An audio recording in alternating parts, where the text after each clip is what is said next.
Au royaume de Djimbala, là où le fleuve Niger dessine des arabesques d'argent, le soleil se levait chaque matin avec une paresse royale. Les hommes s'étaient habitués à un monde en demi-teinte.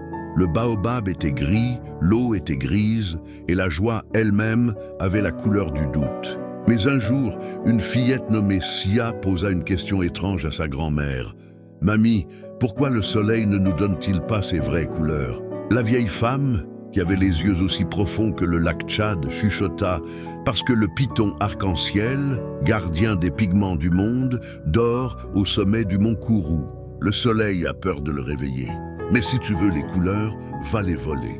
Souviens-toi, un conte qui n'a pas de couleurs n'est qu'un mensonge qui tousse. Si elle n'avait peur de rien, pas même des hyènes à trois pattes. Elle prit une calebasse, un collier de coris et partit à l'aube. Sur le chemin, elle croisa le caméléon frustré.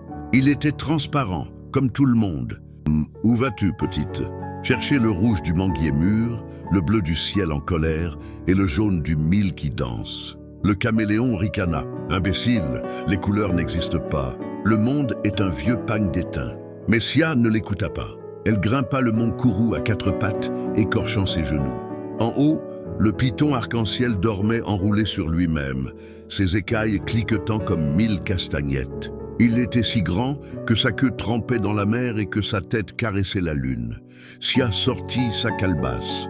Au lieu de voler les couleurs, elle se mit à chanter une berceuse que sa mère lui chantait les soirs d'orage. Le python ouvrit un œil, puis l'autre. « Pourquoi ne me voles-tu pas, petite humaine ? Parce que ma grand-mère m'a dit que ce qu'on prend sans aimer devient poussière. » Le python rit. Son rire fit trembler 3 montagnes. « Alors voici le marché. Je te donne une couleur pour chaque vérité que tu m'offres. » Sia réfléchit.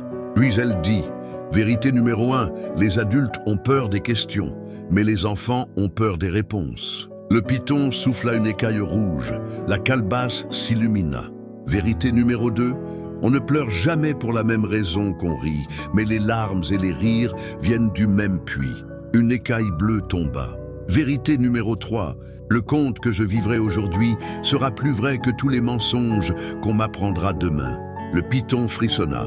Il se déroula, libérant toutes ses couleurs. Mais au lieu de les prendre, Sia versa un peu d'eau du fleuve dans sa calebasse. Les couleurs s'y mélangèrent et la fillette les répandit sur le monde.